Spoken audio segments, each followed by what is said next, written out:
how to use software, hardware, anything. Family and life. No, you're doing fine. It's hitting buttons today. Yes. Well, We my are shirt. recovering from the holiday weekend. Yeah. My shirt is better than your shirt. My shirt says I hit the button. Oh, my shirt doesn't say anything but Funny Book Forensics today. It's Funny Book Forensics. But it's all good. Yeah. We are sad, though. We're sad. Yes. Well, you might be sad. You're not sad. I think I'm sad. I don't know. Are we all sad? I think we're all sad. Yeah, it's a sad weekend. Yeah. So Sad weekend.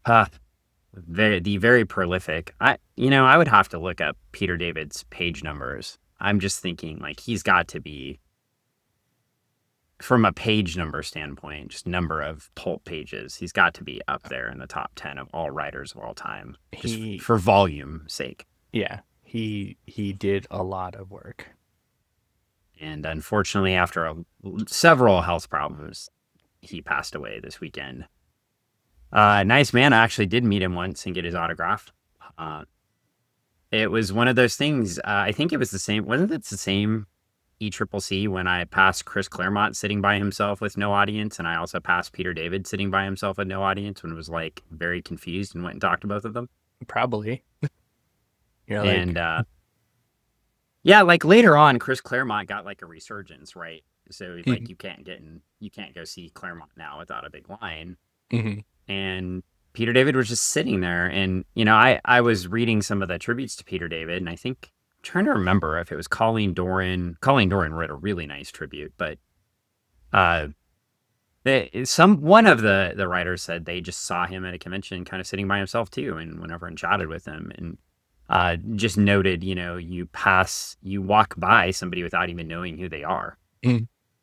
Sometimes, and, yeah. And I mean, especially with a writer, but the sheer volume of books and comics that Peter David wrote and the influence he had, so I found out, actually, I went back and I was looking in the Yield comics by American Comic Book Chronicles here. Mm-hmm. The first reference I saw for him on a mainstream book was one of the New Universe books. Oh, wow. For Marvel, which is kind of crazy. Because that was one where you look across the New Universe books, a lot of the writers and artists there were established in the industry. Mm-hmm. Because Jim Shooter, contrary to popular belief, did want New Universe to work. It just didn't. And so I forget which one it was, but that's where Peter David started. But if you don't know who Peter David is, one, I forget who the other author was with the early Star Trek Next Generation books. Oh, yeah. But I know Diane Carney wrote the first one, Mm-hmm. and somebody else wrote a bunch. Peter David wrote a bunch. Mm-hmm. You can see this one was well read. Yeah. Well read. Maybe a couple times. A handful, I'm sure. And that's where, like, I think, people know him for comics, but they don't necessarily know, like, how many licensed pulps that the man wrote. Mm-hmm. And that, it's crazy. You're going through things, and I was looking at his bibliography. He wrote, like, Alien Nation books, Battlestar Galactica books. He wrote a Halo book, right? Yeah. Like, I mean, the guy he's just, you think of like a Gregory Zahn who just did Star Trek forever, right? Mm-hmm. But Peter David was like, he could do, step in and do anything. Yeah. He wrote a whole bunch of movie novelizations, which Right. shouldn't shock anybody.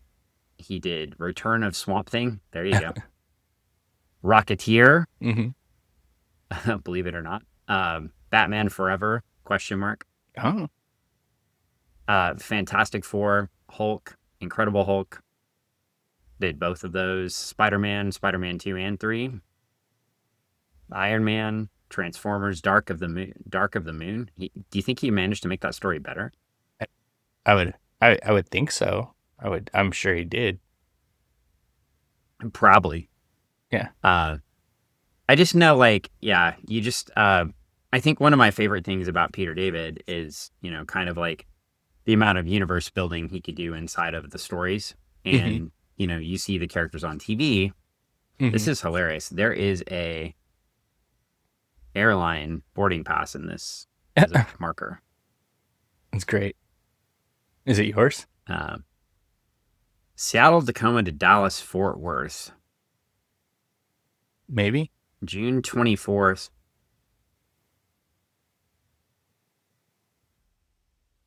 You're I'm like, trying to see I'm trying to see a year on here. But anyway, right? I read this one on a plane. There you go. Anyway, that's kind of crazy. So, yeah, I mean, you just think, and then obviously, known for his early work on the Hulk, Mhm. with both Todd McFarlane and why did I just totally draw a blank? Eric Larson. Mhm. Two minor artists Yeah, just minor. that nobody's heard of. Yeah. Also, his big run on Supergirl Hmm.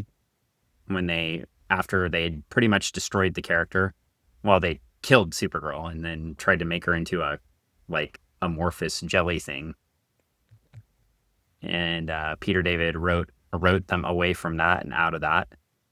Uh, so and dealt with the character as it came. But I think the big thing is you could hand him anything and he could just deal with the character as it came. Yeah. I grabbed another book. This is the last issue of the She-Hulk series, Hmm. but yeah, this is the infamous one with the Star Fox issue and a few Oh. other things. But Dan Slott actually started the series, and Peter Hmm. David picked up after him. I Yeah. mean, how many writers can pick up a book after Dan Slott? True. I mean, it's just, you think of, again, the flexibility and the talent, right? Hmm. Like, you don't just pick up a book after Dan Slott's writing it, right? Successfully. It's just, there's just not a lot of people that could do that. Other comics he did a Green Lantern serial on Action Comics Weekly back in the day. He was a true freelancer. He would go back and forth between the two companies. And, the big two, and obviously wrote pulps too. So and just did a ton of stuff. Just getting into he did obviously the whole fantastic runs on Fantastic Four miniseries. He did. I mean, he's written every character. I swear. Yeah. She-Hulk, Spider-Man, Supergirl, Wolverine, X-Factor, Young Justice. There's a big one. Right. And that's one too that really bugs me a little bit with Young Justice because with the success of the cartoon, you think that he would have had a little bit more money toward the end to pay for expenses. Mhm. And there's that. I think probably because he technically didn't create any of the characters, and that's probably part of the issue. Yeah. He just created the story that then they took and used, right? But if you think about Young Justice, right, Wolfman and Perez were way down on the Titans.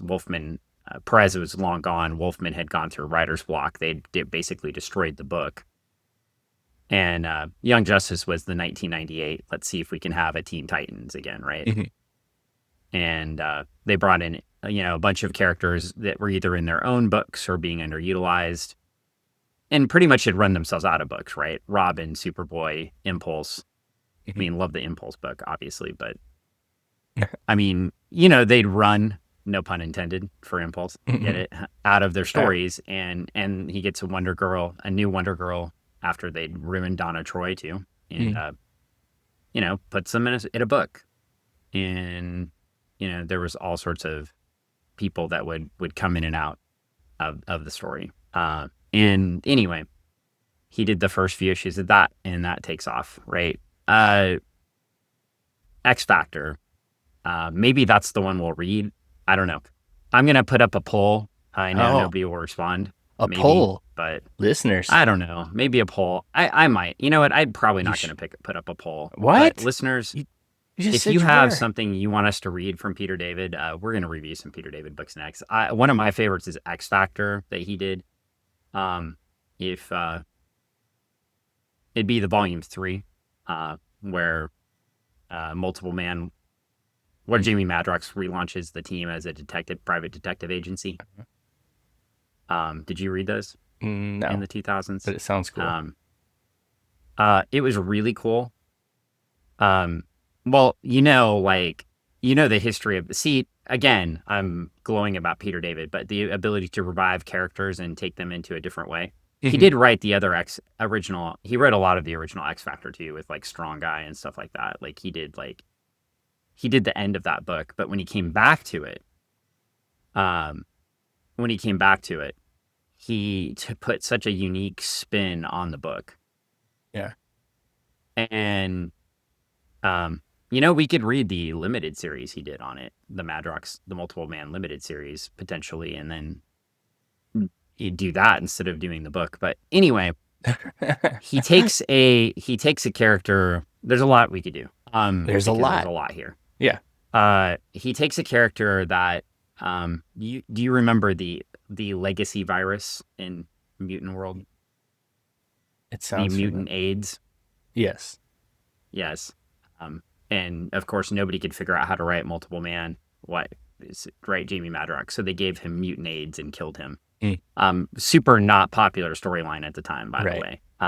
People were not thrilled with a virus that could only kill mutants. It was kind of like overkill. Yeah, like we get it, but this is happening in real life, so this isn't fun or interesting. Like sometimes comics have a nice political bent to them that is great, and then sometimes it's beating somebody over the head with something that is supposed to be an escape. Yeah. So anyway, what I'll say about that is they'd basically written off that character, and he was able to revive that character, and it was really cool. I'm probably going to give a little bit of the story away if we read it, but one of the things he did with Multiple Man is he had him send his duplicates out, and they would learn things, and then when they would come back to him, he would absorb all that knowledge. What? So it basically gave him the power to send out unlimited copies of himself. So think, if you've ever wondered what you would do if you could, have 2 of you or 3 of you, right? Or he 5. explored that whole idea. Yeah. And yeah. Cool. It was neat. And anyway. Don't forget he also shaped a lot of people with Babylon 5. That too, yeah. Yeah, so where's our Babylon 5 people at? Well, it was all Straczynski, right?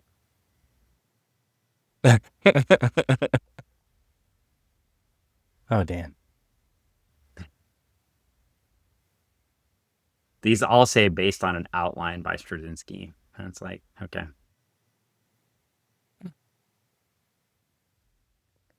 Like you said, he worked with characters, put them together, and put them in. And I like Straczynski too. I'm not a Straczynski hater. I know a lot of people are. Yeah. Unless Straczynski did something wrong that I don't know about, and then you can tell me. I don't know. Maybe the listeners I just know. I don't know. I met him at a con once. Told him, I said something, and he kind of got annoyed. Uh-oh. And I told him, I said, I think I'm having you sign this. I feel like I'm like the only person that liked this storyline, but I thought it was great. He was like, really? Other people didn't like it? I'm like, oh, Dan. Like, do you read? No one liked it. Like, but anyway, yeah, I'm going to and because I'm sad, but this is, it was a bummer to find this out. I was supposed to be sending you pictures of brisket for a party we were having, and you sent me this, and I was like, this is not what I was expecting. In the middle of a rush. Yeah. And, but, super creative.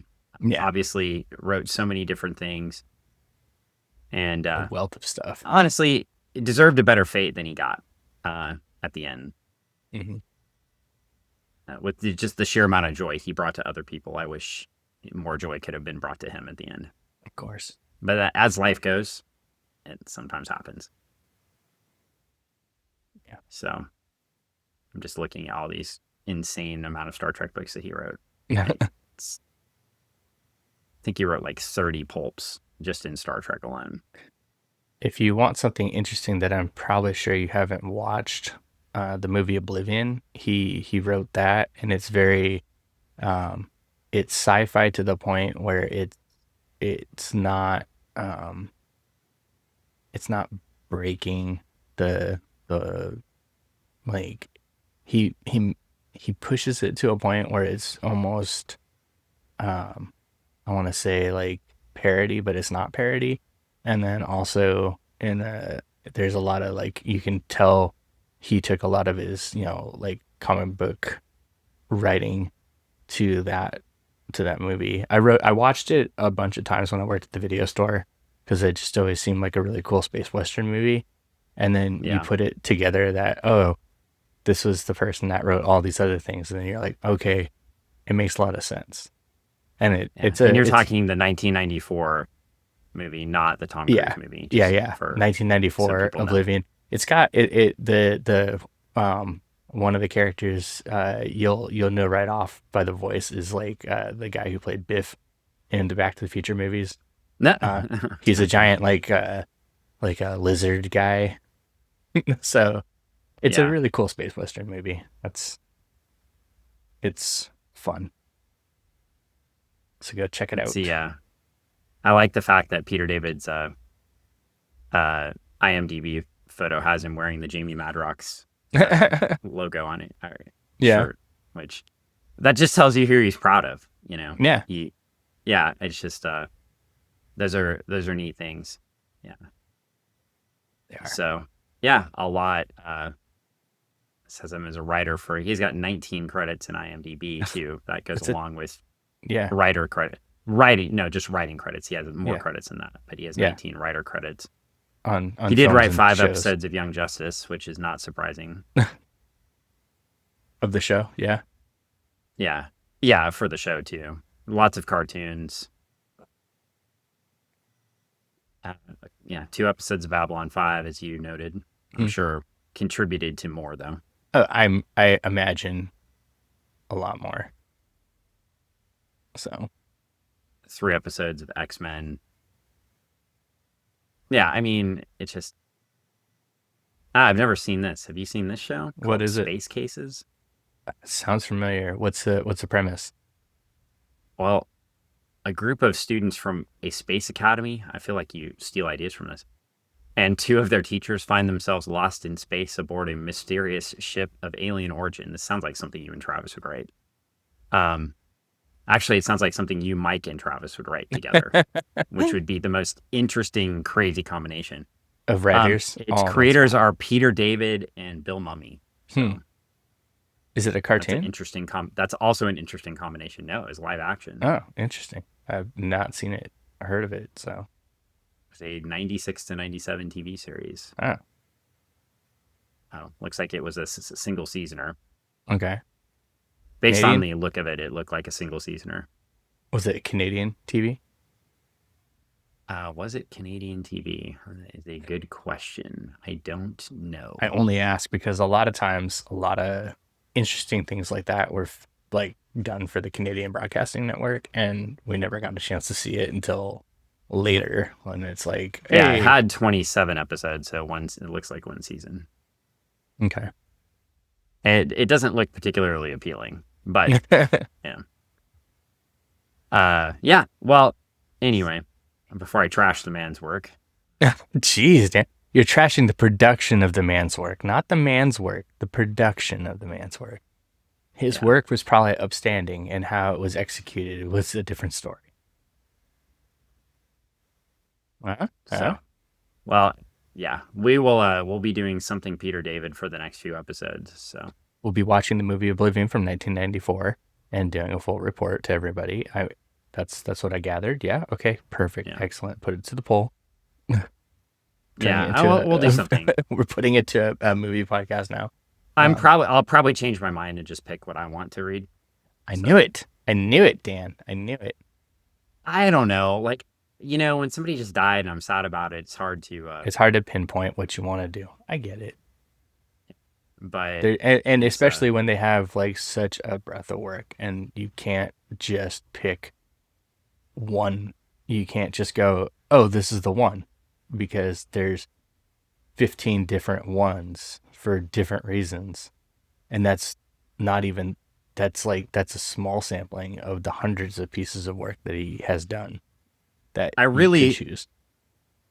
I probably really want to read the X Factor books Mm-hmm. or the Multiple Man series, just because none of these articles that I've looked at mention it, Well, then let's do it. and it's probably my favorite thing that he. I mean, Young Justice is really great too.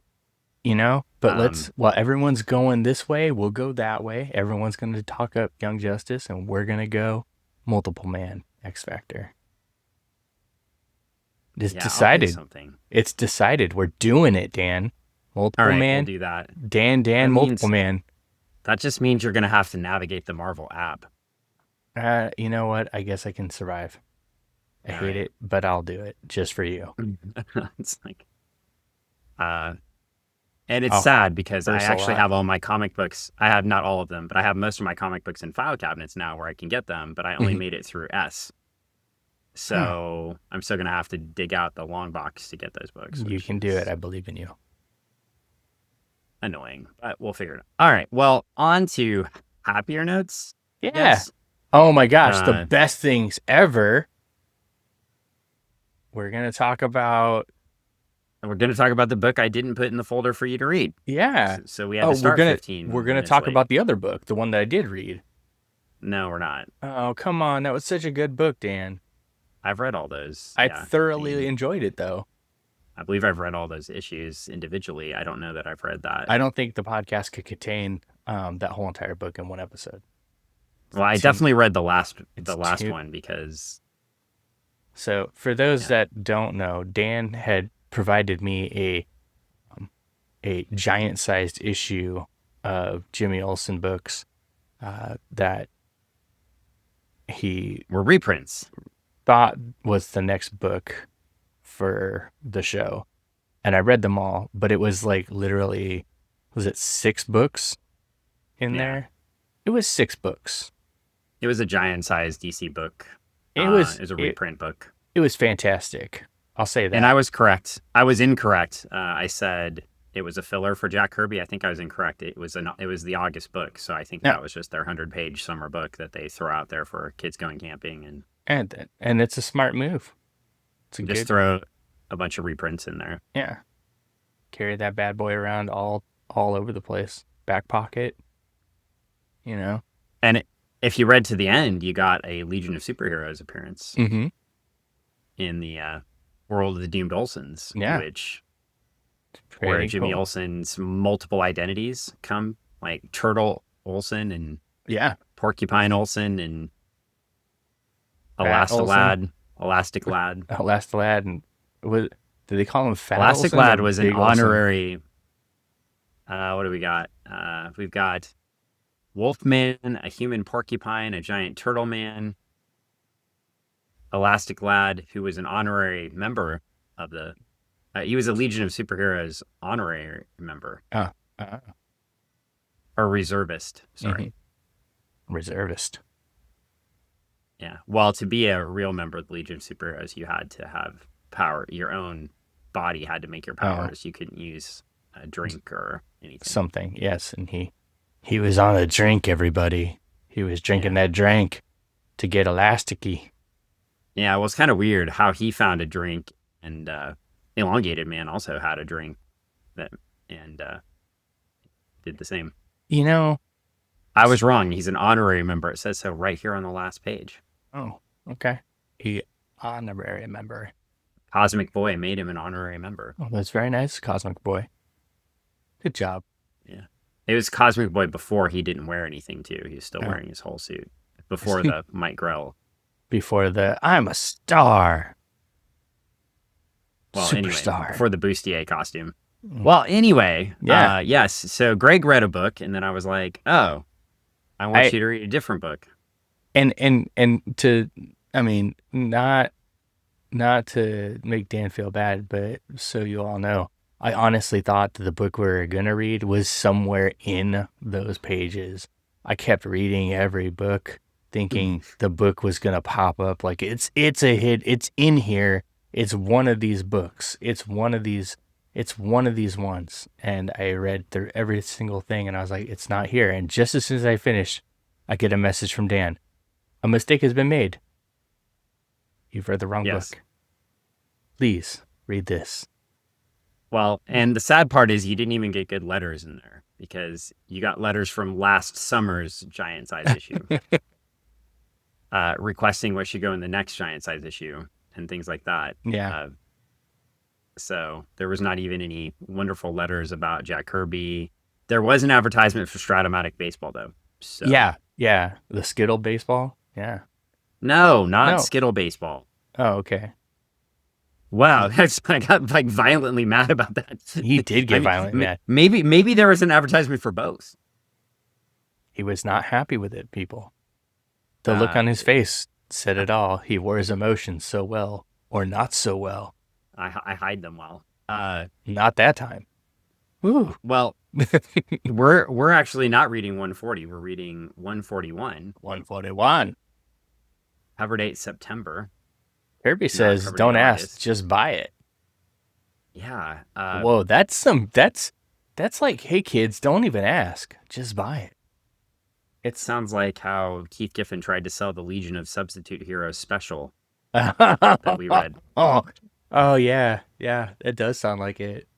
That was Yeah. I would buy it just based on I mean, these are very much Greg books and not very much Dan books. I'll just say that. Mm. If I'm thinking like 100%. what Greg would like and what Dan would like, these books are right up your writing alley too. Oh, definitely. I mean, definitely. And that's why the world's a better place when you're writing than when I'm writing, because I write dark, horrible things, and you write happy, fun things that people actually want to read. Not all of my stuff is happy, fun things, and that's the funny thing is when I write dark stuff, people are like, "Whoa, where'd that come from?" And it's like, Yeah, like when you killed your friend, that was not cool. dude. I mean, it happens in writing. I mean, that was a short story for an anthology that was a horror anthology. So Yeah. I mean, Yeah, it happens in writing sometimes. well, we get a red cover with the Guardian and Superman holding a picture of Don Rickles, Hey. Jimmy Olsen and Goody Rickles chasing after them. Yeah, I mean, this cover does work better than the last cover from a stylistic standpoint. It's pretty good. I feel like at this point, Don Rickles is going to jump out of the Don Rickles picture and into your life. I'm sure. I feel like I hate Don Rickles and never want to see him in a comic book. What? I mean, Is it Don Rickles that you hate or is it Goody Rickles that you hate? Yes. I think I met a liar today. I think I hate that. I mean, in real life, well, like, I mean, Don Rickles' act has been assumed by Triumph. Yeah. And the only way to keep greatness alive is to emulate it. Yeah, I mean, And even if you have to do it with a dog on a hand. A dog puppet. Dog puppet on a yeah, let's clarify. If you don't know who Triumph is and I say dog on a hand, that sounds really weird. So, Triumph the dog puppet on a hand. On a hand. It basically does Don Rickles. If you've ever seen Triumph, you have Don Rickles. With a different voice. Yeah. I mean, Don Rickles is better. No offense to Triumph, but yeah. I mean, he was first. But Triumph, I like Triumph, so that's fine. But yeah, it's I also apparently like. What if for listener Lance? Okay. We had a Triumph Testament crossover. Oh, that would be amazing. I'm just thinking. Well, anyway, this says Kirby says, "Don't ask, just buy it," because even he knows this book is trash. And he says, Oh my God. rushing towards the greatest climax ever seen in comics. Yeah. Not words I would use on a kid's book. Are you sure, Dan? They're talking about At the least, climax of the story, Dan. It builds rhythmically. it turned inside out and it exploded. Whoa. The story? Yes, it did. Because where we left off last Thank you, time. Galaxy Quest. Thank you, Galaxy Quest. Thank you. Where we left off last time is Superman. So, hey, first off, yeah, we're going to get a tie into the fourth world finally. So, again, that's not just Intergang. So, yeah, I shouldn't say finally, but the Intergang thing's been going We've along. had tie-ins all along. We've had plenty of tie-ins. Yeah, You we've just had Makari ignore and them. Makari and Simeon. We had a cameo of we had the cameo of Darkseid, but we get a Light Ray. Yeah. Well, first off, we get some crazy art again. It's nuts. I mean, like. So what? What? I was just going to ask you. So Yeah. the first 3 pages are like the crazy art background with a drawn comic book spaceship, right? Yeah. Yeah. And then it immediately goes back to comic art, right? Right. Like, how do you feel about that transition? I would say, depending on where it is in the page turn in the actual book, it's like, oh. Yeah, I mean the page turn is it's on the right page turn. It's not too jarring. And a page spread. Yeah, and it's then not you get too. page 4. Yeah, it's not too jarring. It's fine. On How cool would it have been if like Light Ray had been flying through that though? It would have been pretty cool. It could be done, I'm sure, but I think for the way that he was trying to panel it out and tell the story, I don't know if that could have been, and for the use of pages and stuff like that, to be able to do that page turn 4 panel up, I don't think he could have gotten that aspect that you're looking for. Maybe if we had a spot of this thing in the background on the 3rd page, and it's like you don't know what it is, and it's streaking across the page, that could have been cool. But it's more of an afterthought moment than it is like, I'm sure when he was putting the page together, and at the time he was probably like, okay, I gotta layer this all together and I gotta take a photo of it. It's just so much going into it. To me, it's a lot. So going from page, so what we're trying to describe to y'all, you just need to pick up the book and read it. Remember, this is Jimmy Olsen 141. But what we're describing is also he's pick got up one 140. of these, like, yeah, you could. You can get that one pretty cheap. You can get that one pretty cheap. These are more expensive. So, you get these cool planets and everything kind of jammed together. They're trying to give you this feel of transitioning from the universe to the Force World universe, right? Mm-hmm. Like, so what is kind of Superman feeling or seeing, yeah, or Clark Kent. In what I think is cheesy is when I actually think it is jarring when you go from page 3 to page 4 and you've got Clark Kent looking out a window, and he's like, it's just kind of, yeah. But he mentions these 2 giant planets, one brightly green and the beautiful, and the other is a shadow. Of course, he doesn't know that that's Apocalypse. It's Apocalypse Park. It's a suburb.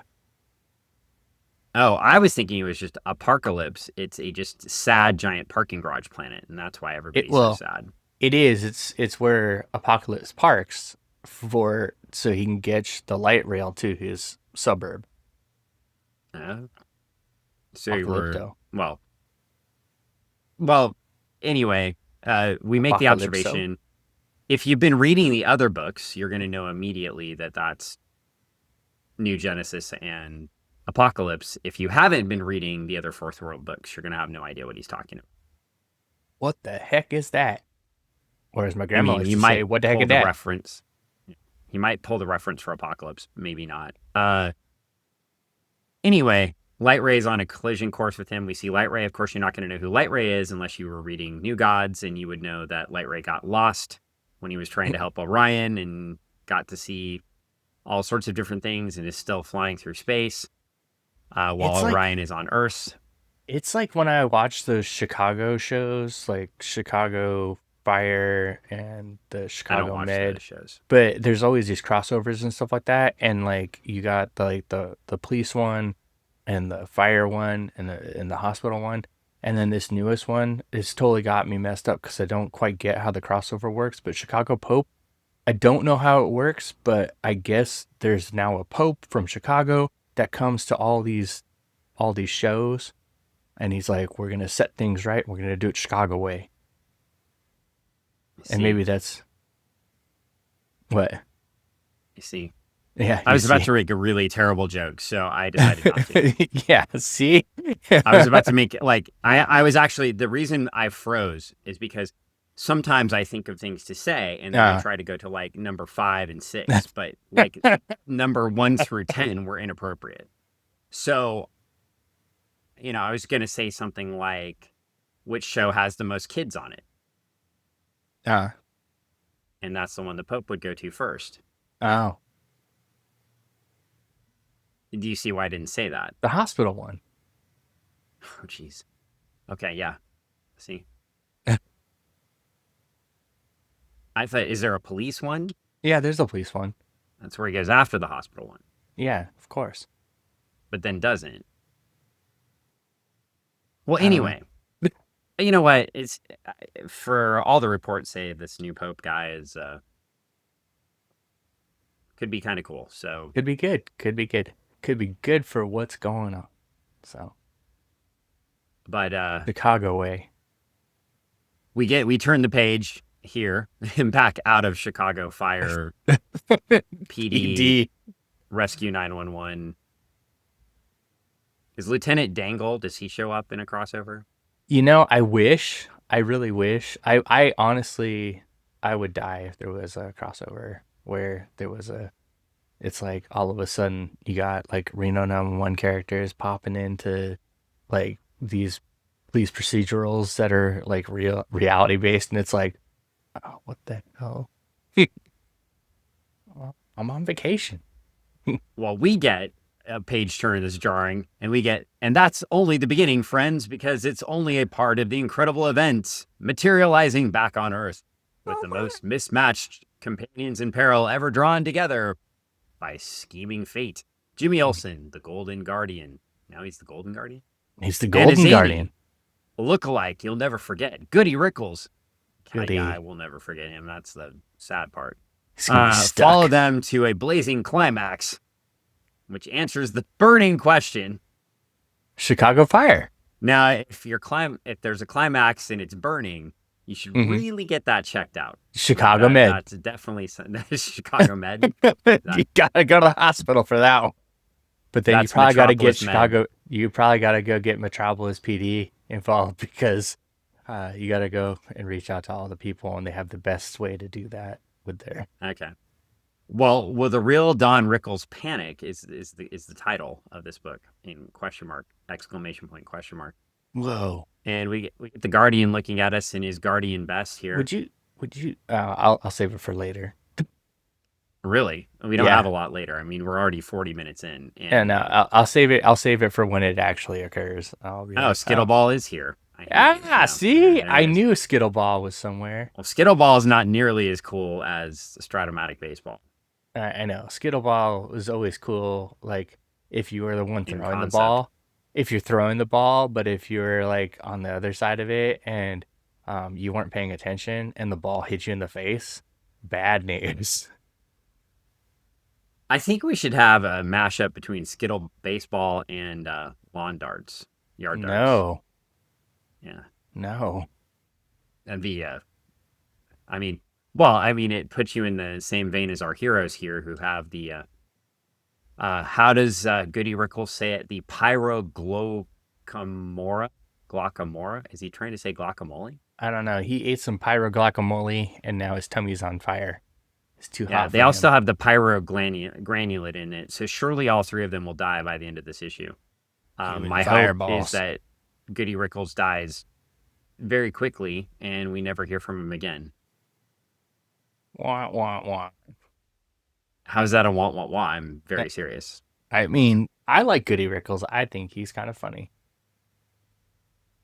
Well, Guardian is very happy to be free. He's, even though he's dying, he says he's never had this sense of freedom before. He's running around the city. He's a clone. He plays Skittle baseball.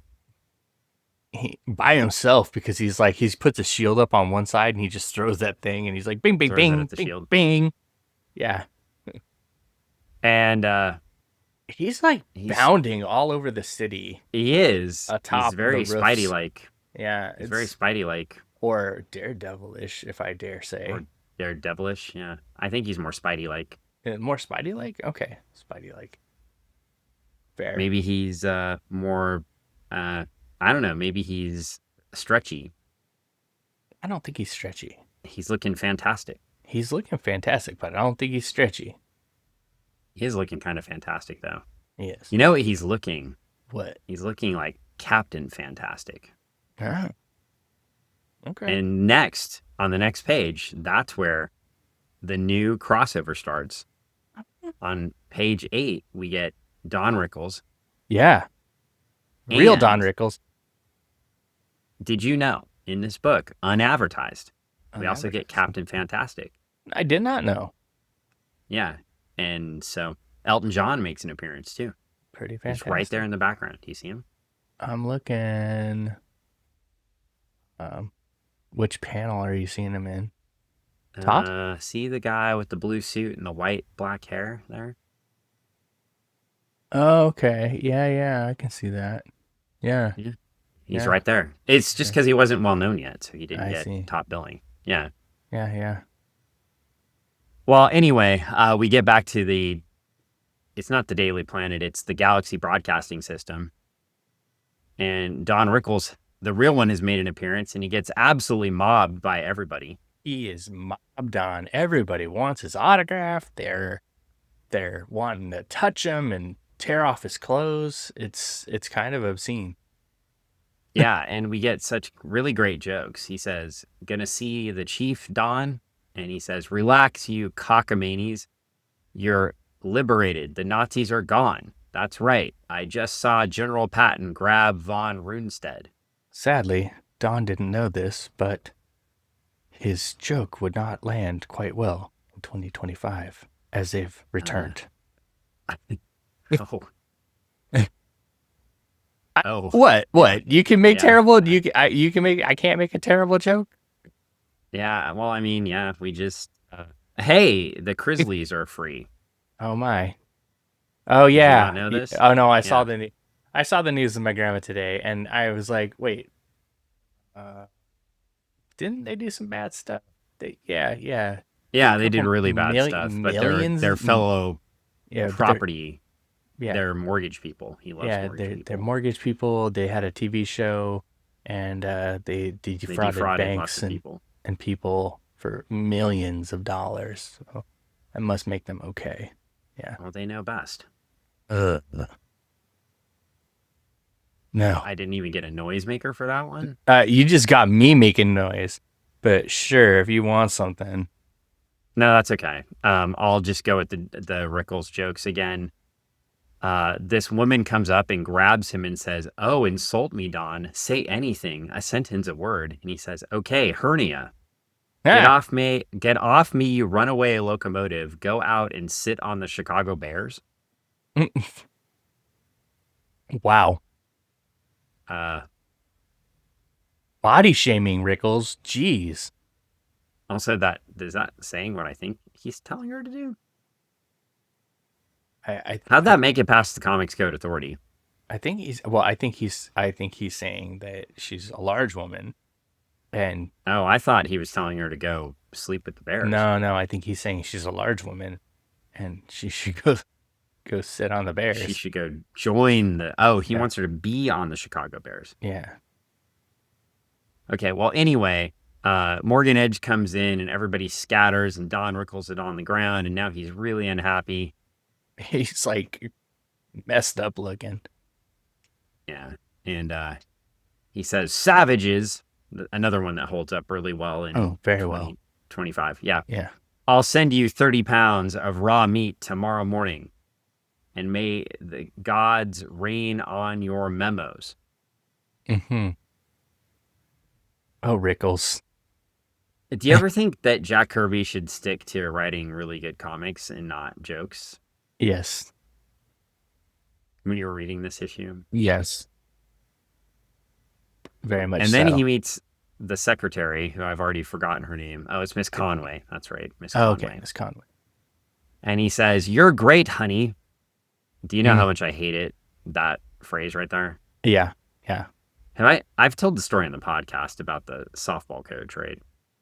I believe so. But if you wish to regale again, Or the go fast for it. pitch coach coaching little league fast pitch, and he would coach third base and yell honey at all the girls. Come on, honey. Come here, honey. Oh my. And actually, as when I actually changed, I had a conversation with the guy. He's a really nice guy. And I said, you Yeah. know, every time you say that, I want to jump up out of my little announcer booth and punch you. And he said, what? And I said, it's so demeaning. Like, can you please stop? And he did, actually, to his Oh, credit. He's like, oh, yeah, I hadn't thought about it. I was just trying to, coach the team. And I was like, well, and he did. So he didn't. sometimes Maybe he just didn't know how bad it sounded it until sounded really somebody bad. until somebody course corrected him, and then he's like, "Oh yeah, I guess that is dated and demeaning. Thank you for letting me He's know." really nice, too. Yeah. Really nice guy. Yeah, he was a lawyer. He was a really nice guy. Not all lawyers are nice guys, but this guy was. And anyway, but Don Rickles is not a nice guy because he says, "You're wasted here," to Miss Conway. "You deserve something better than a typewriter and a sneaky crumb." And this sneaky crumb, oh, he's making fun of Morgan Edge. That's fine. Oh, okay. Get yourself a bikini and start a chain of heart attacks at a garden party. Oh, okay. Wow. Yeah, I'm loving this book. All right, so we've made it back to Light Ray and Clark Kent. All right. All right. This is great. Light Ray's like, "I greet you, Earthman, and none too soon." And Clark's like, "A native of this star system, and he came right through the wall of the space vehicle." He's like, "I am Light Ray. My body is attuned to the element of light." Is light an element? Yeah, It is. I think. I don't know. Do you remember light on the periodic table? Well, okay, we're dealing in a world right now where science doesn't matter. So yes, it's an element, Dan. You can eat All it. right. You can eat sun. And You can able eat light. to assume its identities. Okay, so Yeah, I mean, like, we live in a world where science doesn't matter. Like light is light. Light is nutritious. It's just as good as ketchup. I love that. Based on this, Clark is like, Yeah. by convert. That's how he does it, by converting mass into light energy. Like none of which was said, but Kal-El is a scientist through and through, Yeah. like his daddy, Yeah. Just like his daddy. like Daddy L, Daddy L. I learned that in the last Daddy L. book. like Daddy L. Yeah. Do you Daddy think L. if they'd named him Daddy L, Yeah. do you think the books would have picked up a different type of audience? Probably Grimbor would have shown up. Grimbor would have been there. Yeah. Grimbor would have been right there. It's What is your bidding, master? I think that would be a good book, Grimbor and Daddy L. Oh boy. I mean, wow. we read those Midnighter books. Yeah, see? They'd fit right in there too. Fit right in there. It would absolutely. Oh wow. And and if you want to, I don't have the episode number in front of us, but I'm specifically referring to a set of Midnighter books, not Yes. the character's total history. So Oh wow. yeah. just- Well, anyway, it's again. Well, anyway, Gotta bring levity to some darkness. this is something. They end up on Apocalypse for a second, and the What? parademons are coming, Oh, and they're about to get jeez. blitzed, and Oh, man. Light Ray doesn't realize this is Superman, even though how could he not? Because he's like a fourth worlder, and he probably should be able to figure this out because he's like a god, right? But he doesn't know because he's wearing his glasses. Yeah.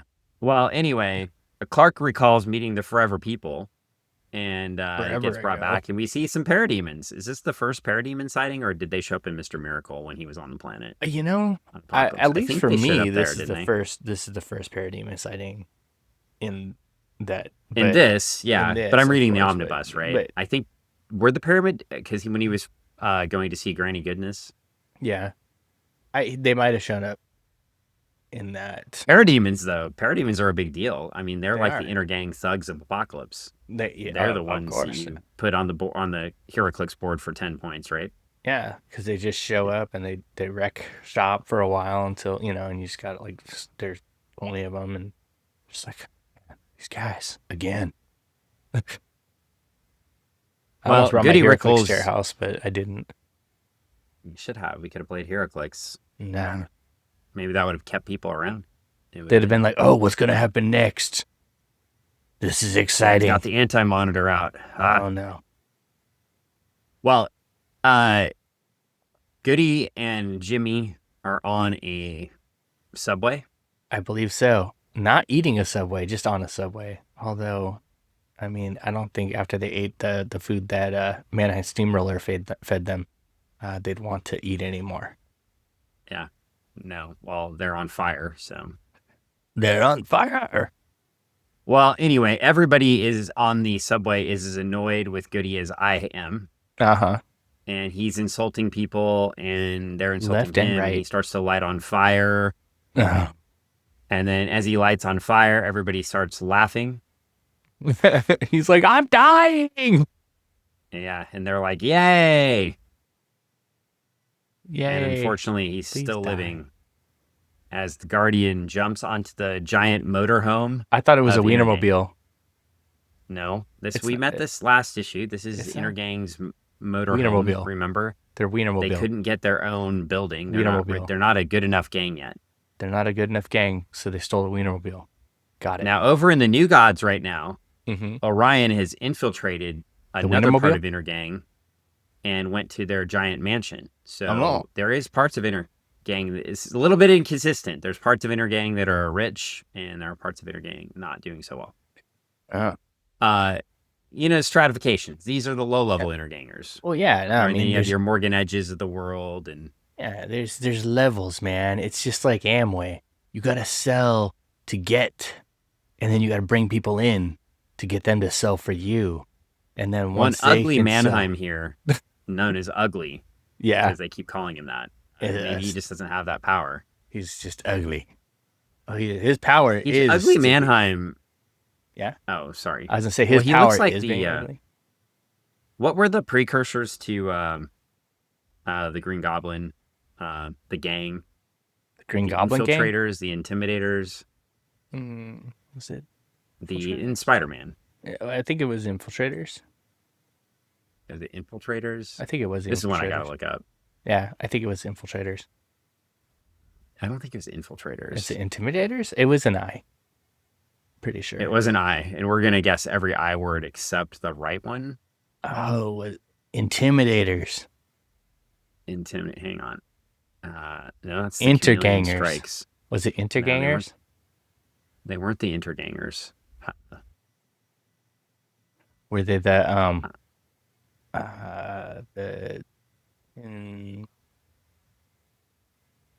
I don't know. innocuous The ones? infiltrators, I don't know. We'll figure this out. I'm not ready yet. Inculcate. But they were the ones who Infilcators? inculcators. Uh, Yes, I I don't like know. that. They're the inculcators. They inculcate people. yeah. Wow. Now there's so many. Oh no. There's so many things. There's so many Spider-Man 14s now. So many Spider-Man gangs. So many Spider-Man 14s. So many Spider-Man gangs. Who was Spider-Man fighting before the Green Goblin? Who? I don't know. He was He was fighting Goody Rickles. It was You a know, it's massive amazing. crossover. I knew Yeah. it was put out in 19. Okay, so this is the Green Goblin. So it's not this issue. It's Okay. before that. Oh. Yeah. Oh, this is fun. This is really entertaining podcasting. You should continue with the page here. It was the Impressionists. He was fighting the Impressionists. They made impressions, but dental impressions, not just regular impressions, just dental impressions. And then they would bite you with those impressions and leave your own teeth marks on you. So when you went to the police to go get they bit me, and they're like, well, let's take a look. And they're like, oh my gosh, you've been bit by yourself. How did you Ah, do that? You bit we your were own so wrong. elbow. It was the Enforcers. Oh, the Enforcers. The Spider-Man number 10. The inflammatories. The Enforcers. The You would think that Enforcers, they were that was the good gang. guys. They were good guys. They would enforce things, but no, they were bad guys that were enforcing things that were bad. Never has anyone fought such merciless foes. Well, anyway, except the Guardian, who Except for has the invaded Guardian, the mobile home. and he's destroying this thing like a space Winnebago. It is beat up beyond repair. It's gonna have to get Yeah. hauled off to a salvage yard after. They're shooting them with their pop guns, and looks like he's taking some heat. Yeah, well, this whole page I'm hearing Going Mobile by The Who in the background while this fight is happening. Okay. And the song, I mean, it's on Who's Next. Yeah. I mean, It's a lot of action going on these pages because, Guardians, they just keep opening doors on this Winnebago, and these guys just keep pouring out of bathrooms. How many bathrooms have they got on this thing? That's what I want. there's a lot of bathrooms. Well, anyway, that's a big mobile home. Yeah.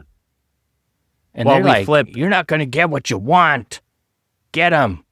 You're dead. Well, we flip the page. We go to page 16, and Jimmy and Goody have returned to the office while they can spontaneously combust, because that's exactly where you go when you're about to light on fire. Well, of course. To the office. That's where I would go. Yeah, I mean, it makes the most sense. It's like, you're going to blow up. And Goody meets Dawn. It's a Rickle pickle, everyone. Because you got Goody Rickle and Dawn Rickle in the same room. The universe is going to collapse. We're now going to, they're going to blink out of existence because they shouldn't be in the same place together. Time-space continuum, cats raining dogs or raining cats and dogs. And they say the same words. It is pure madness. If you look on panel 16, and page 16, because this book has page numbers, and panel 2, you can see them saying the same words. They're saying the same stuff, almost like they share the same brain. Look how easy it is to direct people to what I want them to look up when there are page numbers. Oh, no. No. It's amazing. That was in the panel. Just get people right there. I know. It's amazing. Great. Yes. Well, yeah. I love page. I mean, look how beautifully they're drawn. You said that little circle in the corner. It's like a cone, and then has the number 16 here. It's really, that just means somebody has to write all those little 16s and stuff. Yeah. Do you think for every book they had to write 16 over and over again? No, they had to do it it depends on the type of book, but I'm imagining for this one, they just did it the one time and then printed a bunch. But for some books that are unique and precious to those who buy them, it would have to be done over and over again by the artist or the letterer. Well, Don Rickles and Goody Rickles figure out they're the same person. This is Crisis on Infinite Rickles. Yeah. It's a Rickle pickle. Pickle of Rickles. You're treading closely to jokes we can't say anymore because that's why I called it a pickle Rickle. A Rickle of pickles. A show that we won't name. You're going there. I'm not. You totally went there. Like that. No. Their name is Rickle, and they are now in a pickle. Dan, And this book cost 2 dimes and 1 nickel. And I know that you, listening to me tell you this, it's making you sickle. Is the demon in this book? You're feeling kind of fickle. I'm done with the shtickle. Okay. Well, so is Jack Kirby because the Rickles disappear. You can now finish your high school diploma at home. Yeah. Maybe Jack Kirby should have not written this book. No. Well, anyway, Rickles leaves the office. Jimmy and Goody Like the Rickles Highlander, there can only be one. lighting on fire Oh no. as they're burning. As they're burning up. It's like Icarus. They got too close to the sun, people. Well, Morgan Edge is mad because his scheme has been foiled, and he starts calling for the bomb squad. He's like, oh no, these 2 hotheads came into my office and got real hot. And the Guardian bursts in. Oh, finally. And says, hi, guy. And Don Rickles says, hi, guy, we're sharing the same straitjacket. And then he's like, that's it. I've had it. Spades, clubs, diamonds with this whole deck of cards. Mm. And then something explodes. Guardian's and too late. Find out it's the Golden Guardian. The Golden Guardian. Remember, the Golden Guardian. Golden Guardian. And he's given them their antidote. They drink it, and they start to prepare for their colonoscopies. Oh, thankfully he was there in time. Man. We had to get them that liquid. They have to drink it all night. You drink it all day and then crap all night, and then the next day you're clean as a whistle, but you can't eat real fast afterwards. And, oof, terrible time. Well, worst ride I've ever gone on at Disneyland. Don Rickles has Don Rickles says, Morgan, I know you're some kind of sadist, but can you tell me honestly if this cuckoo charade is over? Since it's page 20, I can tell you it's close to being over because there are page numbers, and I can be happy when I see page 20. I'm in great condition, muscles like rocks, but all this has left me on the ropes. I'm on the ropes. And Morgan Edge like, well, take a breather, sit in a chair, think about your mother's cooking. What? Hey, sometimes it's all you need. You got to think about what makes you feel good. If it's your mother's cooking, maybe that's what makes Morgan Edge feel good, is his mother's cooking. And he's like, Mr. Rickles, please take solace in something that brings you happiness and makes you feel good. And if not, borrow from me, the great Morgan Edge. Well, the good news, yeah, in all of this, the good news is that he's going to launch some more spaceships into the sky. No, a boom tube happens, and Don Rickles runs away and leaves with the bomb squad who showed up. Holy crap! Clark Kent returns, and we've moved away from the story, and we're gonna go to the next issue of Jimmy Olsen. I can't wait to cover it. Do you know they look like the human bomb? By the way, the character. They did. The guys walking in, or the bomb squad, yeah, they do. That was one of the things in Kingdom Come, where like the human bomb character they had in there was having people pull his finger. Pull my finger. Yeah, it didn't go well for them. It's not good. Well, anyway, now friends cringe and cower and moan in fear. The next issue we're not reading. They're prepared to meet the man from Transylvania. All right. Why are we not reading that, Dan?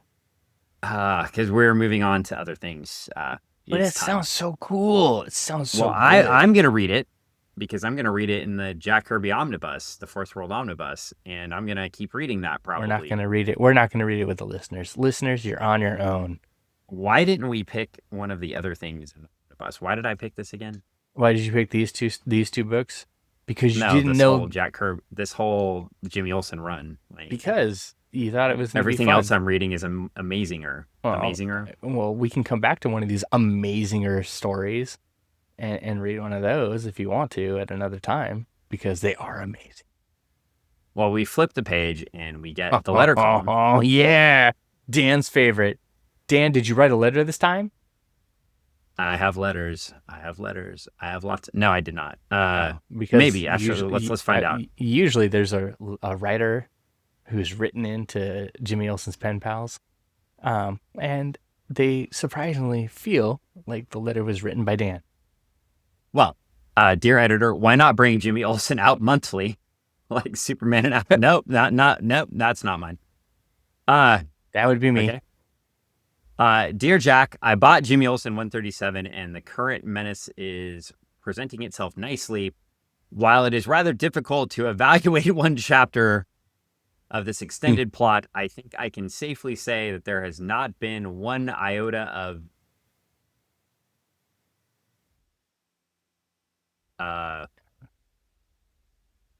this person has a bigger vocabulary than I do. They got a big word? They got big words? What? Diminution? Diminutive of the basic ingredient. Does he mean know. dilution? Diminution. That's a word. Does he mean a diluting? No. Well, anyway. I don't know. This is not no, I didn't write this one either. Okay. Because the words are too big. Dear editor, it is still too early for any comprehensive judgments on Kirby's efforts at DC.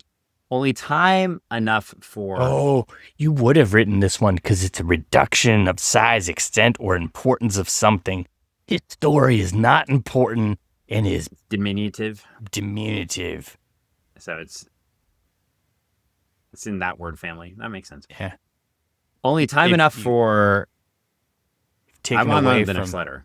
You've taken away from things. That's what he's saying. You've taken away from the story by putting the story in there. Well, they're saying he didn't do that. So. Oh, then you didn't write that. Yeah, no, that's not you.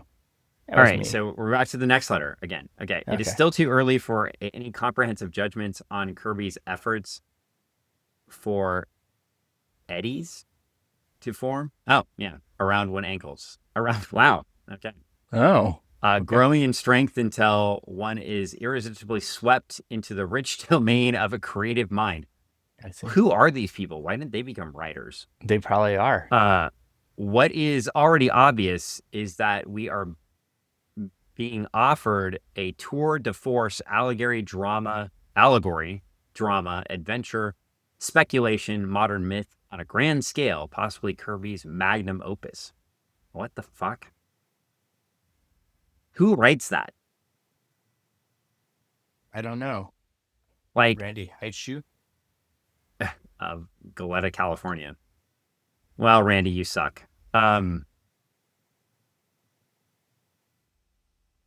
Anyway, all right. Dear editor, in Jimmy Olsen 135, you had Superman say that a tissue sample had been taken from him. How?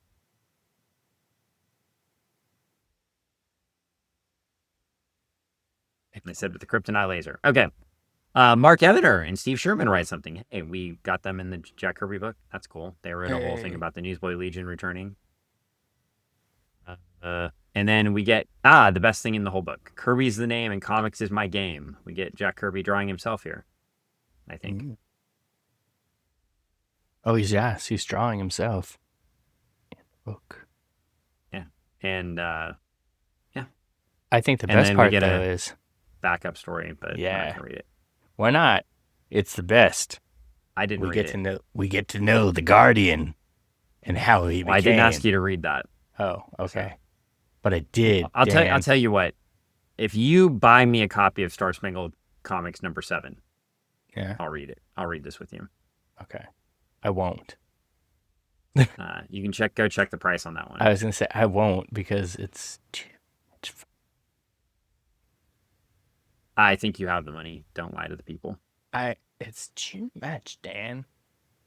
So we're done with Jimmy Olsen.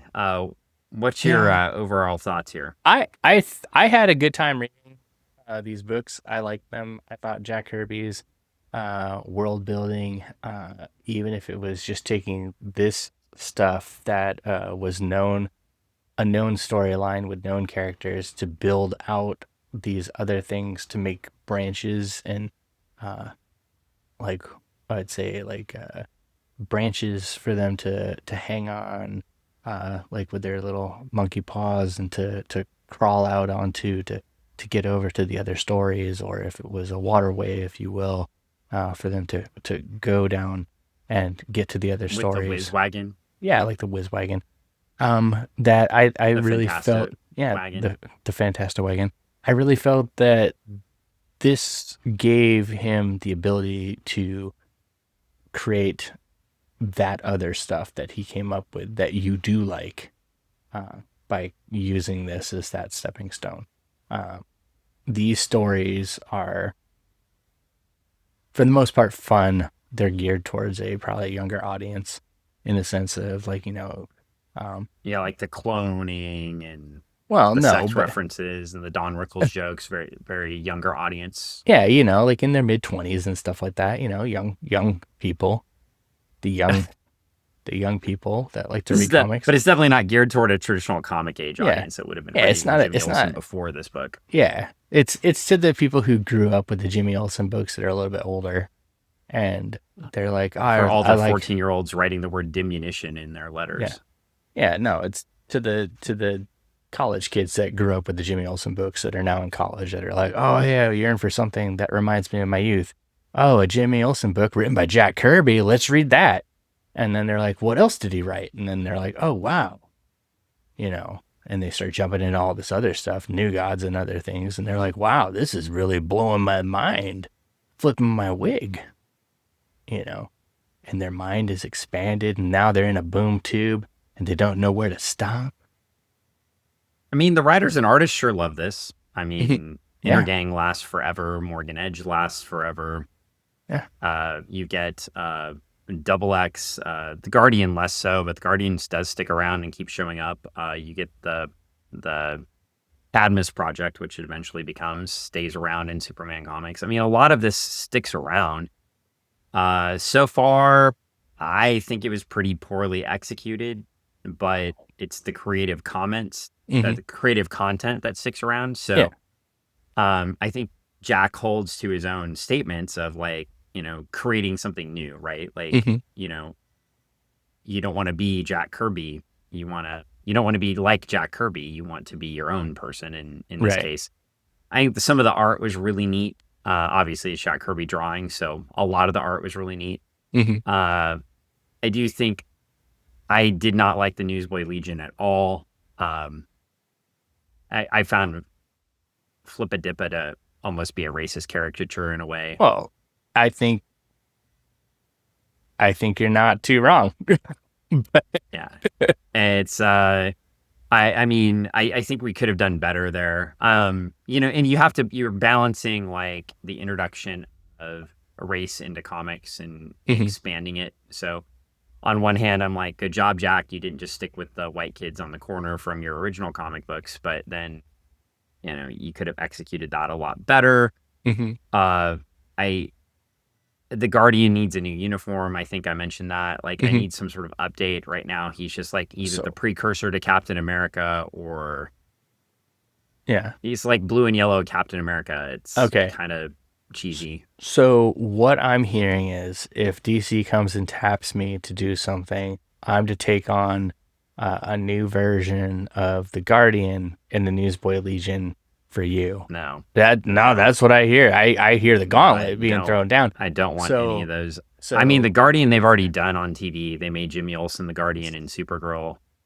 I think they've done things with the Guardian. yeah, the Newsboy I don't- Legion though we haven't seen that, and I think the Newsboy Legion if done all via like, You've already done the Newsboy Legion. You already have Junior Braves. Like, no, but if you you've did a already done Newsboy that. Legion that was like a bunch of like Reddit kids, and they If you did the Newsboy Legion like you in the vein of what you did with Junior Braves, not the same story, but like with the same kind of character archetypes and character stereotypes and archetypes that you did there, that could probably work. You'd probably have. I think the other thing too is this isn't a book about. if it had been a book about the Newsboy Legion and it was just focused on, and they weren't Yeah. set, they're very stereotypical characters, right? We don't get into the archetyping, we don't get into any Right. depth. You don't have any reason to care about any of them. Yeah. They're just there. They're there. They're there for comic relief, Mm-hmm. which is okay. But like when they're fighting, when things are happening, I want to care about the characters. I don't give a shit about the Newsboy Legion at all. They could be all blown off the page and I would not care. There's like no emotional attachment to them. I mean, that's the big problem with it. But Scrapper has little Scrapper to take care of. Yeah, all the little scrappers. All the I little mean, there's some scrappers. cool concepts here, but there's not like when we read OMAC, right? Yeah. You start to, even though it's way out there with Billy Blank, you start to empathize with the character very after quickly. 5 pages, you empathize with the character. And not even after 2 pages, 3 pages, you empathize with the character. And by the 5th page, you're really rooting for him. And here, I hate Superman. He's just a big jerk most of the time. He is a big jerk most of the time, but that's what I like about this Superman. You're all the time before you're like, oh, Superman, yeah. And this time around, you're like, man, he's super jerk. And these are the reasons why. Give it to him. Guys, yeah, hit him with that Krypton gun. Hit him with the kryptonite. So, and, I'm not a big fan of the clone storylines, right? Like, I get it. It's just lazy. Clones are lazy writing. When I write my clone book, I'll dedicate it to Dan. You can, and I'll probably say it's lazy writing again. I mean, I think you can do a clone book that's not lazy writing, right? No. But I'm really going to do one. When you're just like, oh, hey, I've got this project thing, and we have clones, and that's how I brought back all these things. And what if it was just making clone dogs? Yeah. Yeah. Yeah. And then what if you make Pet Cemetery? What if you don't, though, Dan? What if you make Pet Utopia? What if you do? I mean, but right now in the comic storyline, whether clones are going to work out or not, or I'm going to clone my dog because I love her forever, that doesn't matter. What I'm saying right now is that with the clones here in this storyline, it seemed pretty lazy. I mean, they literally could have been doing anything underground except clones, right? Like they're building their own utopia down there, right? They are, yeah. And so part of their utopia revolved around clones or clowns. What if it was clones? Clones and the Harrys become kind of an afterthought in the whole storyline. Yeah, it's like they're there, but then they become very big in other stories. No, not really. Oh, they're huge. They're huge Harrys. Not really. No. Oh yeah. Cadmus lasts a long time, but no, not really. Not really. I mean, I'm sure they show up again, but they show up. Yeah, they show up. They don't have the staying power that the Guardian and Double X and yeah, the rest of and Project Cadmus has. Well, so. I mean, you got to remember, Double X is going to give it to you. He's going to make you jump too. Whoa, no, different. Well, I mean, yeah, I guess so. Yeah. So you wake up in the morning and you lay back down, thought you could snooze till the bus came around. Yeah. No, till the alarm went. I messed up. You know the actual lyrics. I just told the joke. So yeah. Yeah, I messed it up anyways. It is. I don't want to be too overly critical, but I mean, it's just my feelings. I mean, I definitely, like, I didn't hate it. You didn't hate it, but you didn't love it. It was almost like, love it. It's like I'm loving the other stuff. That's the thing. I'm loving, well, I think I told you, like, I'm really liking New Gods is okay. Yeah. I feel like it's misleading because they're like new gods and it's like Orion on Earth and then the gods floating around in space. I really like Mr. Miracle. It's really good. I really like Forever People so far. It's really good. Yeah. It's like, this is like when you go to the ice cream shop and they give you the spoon to test stuff out. And the other books are the ones that Dan got scoops of. And this is the book that Dan just like took the spoon, ate it, and then put the spoon back in the don't want to try anymore. Yeah. I'm done. And not everything can be good, but yeah. And, I feel like we're world building. World building. Can I talk? Yeah. World building. Yes. and that's fine. Yeah. And there's nothing wrong with that. No. But yeah, I can also see like why all of this didn't last, right? Mm-hmm. Um, I'm seeing the cracks in the other books too, and I can start to see like why. Like, I don't. I still, after years of reading, do not get the mother box at all. It's like the mother box is like the all telling, all speaking thing. It's a neat idea, and if without the mother box, we would never have Alexa. Huh? Sure, sure. It was the precursor for the Alexa technology. Yeah. So, I but always I yeah, I like mean, when I was a kid, I always thought mother box would be cool, and then as an adult, I'm like, why are you listening to me, and why did you just order a bunch of shit that I didn't want? yeah. See, so you didn't really want it to begin with. Yeah, no, I mean, like, we're talking about cashews. I didn't want a box of cashews. Why is it in my shopping cart? Sorry. So, but yeah, I mean, to the point though, I'm seeing some of the cracks, but I'm enjoying it so far. Like, um, and then like I love Commandy, I love Hmm. OMAC. I shouldn't say love Yeah, OMAC, but it's really kooky and great. yeah. Their interest, they keep your interest enough to make you keep going back to read more. Um, I don't know. Commandy was the longest running one, right? I believe so. I believe so. I have a customer at the shop that's always looking for more. And I'm like, but as long as I've known you for the last 6 years, I would have thought you collected them all. He's like, oh no, no, there's a lot out there, and I haven't collected them all. It's like, holy cow, dude. I have 59 issues. But it's I apparently they're not as easy to find as I thought they were. So, and then again, he's also a person that looks for. I got my one for reading and my one for keeping.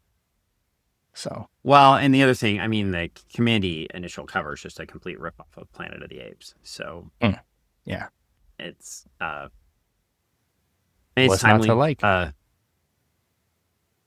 But yeah, I mean, there we go. Not terrible, not my favorite, but my statement here is, if I just my humble opinion, if you're Hmm. gonna read this, go grab the omnibus Yeah, and read everything.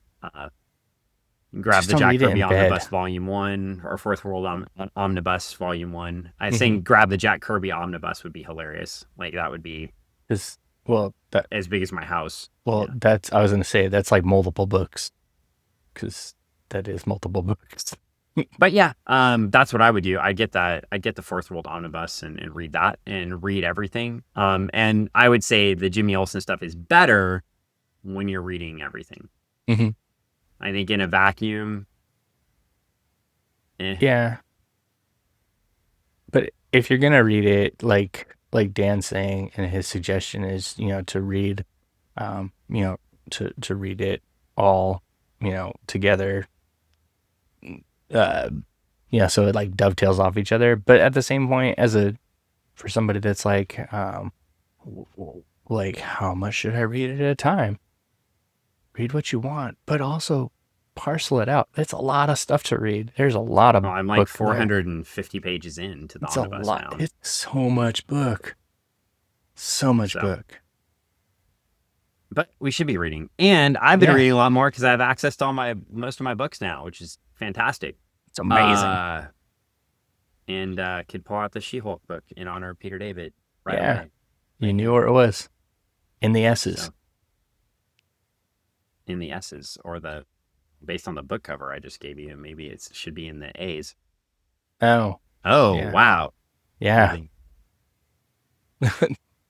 Boy, oh boy, Dan.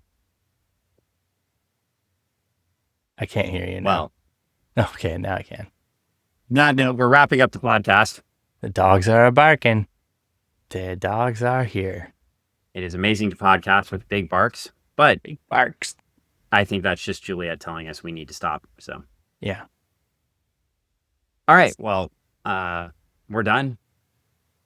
And you know what? Pour one out for Peter David and go Yeah. read some of his books. Do it. Read some And books. pour one out for Jack Kirby while you're at it. Yeah. And And read this. Next week, we'll be reading something Peter David, probably X Factor or the Multiple Man miniseries. All right. I look forward to it. So, Deuces. see you later.